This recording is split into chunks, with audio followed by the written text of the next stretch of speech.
Bonjour, je m'appelle Marie-France Jaunet, je suis psychothérapeute, psychologue et orthophoniste. Comme je vous le disais dans la précédente vidéo, grâce à mes recherches en psychologie, j'ai eu accès à des connaissances issues de l'Égypte ancienne sur le corps, l'âme et l'esprit. Ce savoir antique, longtemps transmis de façon orale, a été consigné récemment par des chercheurs modernes sous la forme d'une méthode de développement personnel, la méthode HQI, diffusée en France, en Espagne et en Italie, dont je viens ici vous donner une présentation brève. HQI, ou Human Quality Improvement, signifie amélioration de la qualité humaine de l'individu.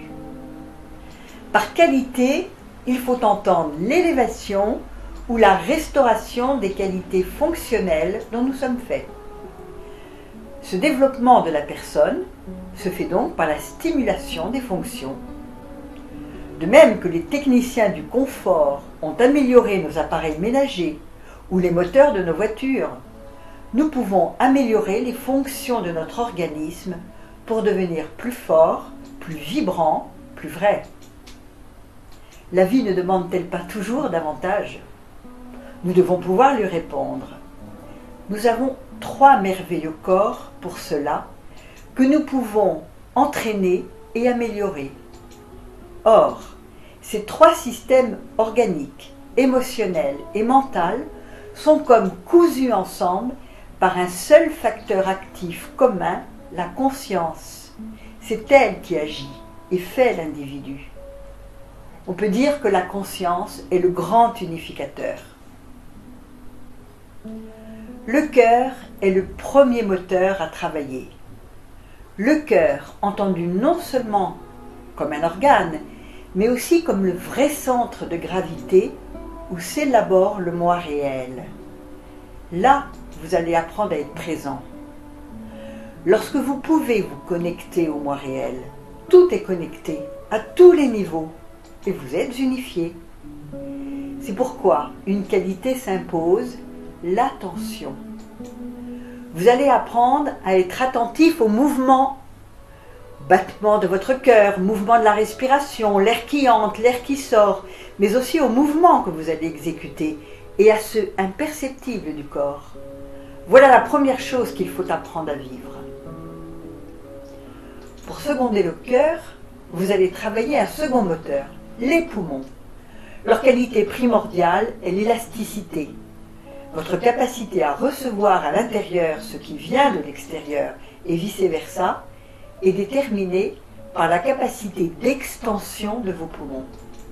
Savez-vous que si on les mettait à plat, ils recouvriraient un court de tennis?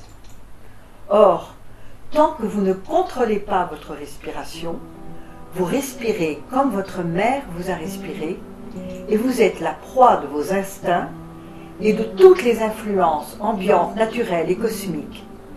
Savez-vous que quel que soit le trouble dont vous souffrez, il s'agit toujours d'une insuffisance de l'expiration. Quand le cœur s'est rempli comme un vase, le surplus d'oxygène monte vers le cerveau qui prend le relais. C'est le 3e moteur à faire travailler, oxygéner le cerveau. Rappelez-vous que c'est le sang qui véhicule l'oxygène. Le cerveau ouvre alors de nouveaux circuits cérébraux pour permettre à vos potentialités jusque-là endormies de devenir des capacités.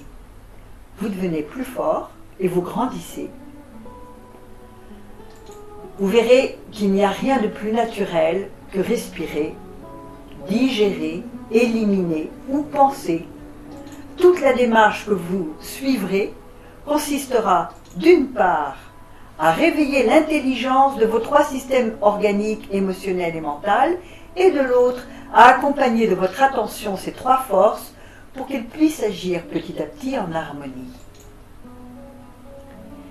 Ces techniques précises sont issues des temples de l'Égypte ancienne et sont toujours utilisées depuis 5000 ans. Ces pratiques simples et déroutantes par leur forme ne passent pas par le mental. On ne pense pas le travail, on le fait. Elles vous permettront de vous libérer de la carapace d'attitudes physiques et mentales qui vous freinent. Elles vous aideront à vous affranchir de votre faux moi, en vous reconnectant au cœur, là où naît le moi réel. En pratique, une séance de travail dure 1h30, dont 45 minutes sont consacrées aux exercices techniques. En effet, la démarche est avant tout expérimentale et implique le corps. Techniquement, toutes les postures et les mises en mouvement sont accompagnées de souffle et de rythmes respiratoires précis, de couleurs appropriées et de sons émis ou reçus.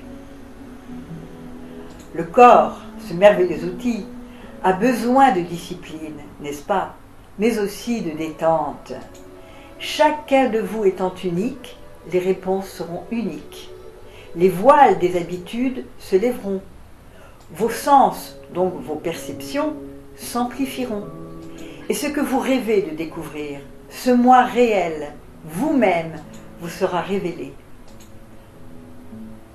Donc, si nous récapitulons les idées clés de ces 2 premières vidéos, vous avez appris que c'est le vide et l'élimination, par ce vide et cette élimination, que vous accéderez à la révélation de votre potentiel et que vous pourrez le déployer. Pour cela, il faudra activer les 3 moteurs que sont votre cœur, vos poumons et votre cerveau et accompagner leur travail d'une attention soutenue et d'un abandon au présent dans l'ici et maintenant. À travers les postures et la respiration consciente, vous retrouverez l'élasticité des tissus telle qu'on peut le voir chez un enfant, c'est-à-dire cette intelligence organique merveilleuse qui est une des promesses foncières de la condition humaine. Rappelez-vous que seule l'expérience pourra vous en convaincre. N'attendez pas pour m'appeler et participer à une séance gratuite de découverte. Je peux aussi vous faire travailler cet outil complet d'éveil de soi en séance individuelle ou de groupe. Inscrivez-vous dès maintenant en remplissant le formulaire ci-dessous pour recevoir ma documentation ou téléphonez-moi au 06 11 99 26 95. Dans la prochaine vidéo, je vous aiderai à faire le point sur vous-même et à travers des exemples de consultation, je vous aiderai à mesurer comment ce travail s'adresse à vous. Je vous retrouve tout de suite dans cette 3e vidéo. Merci de votre attention. Au revoir.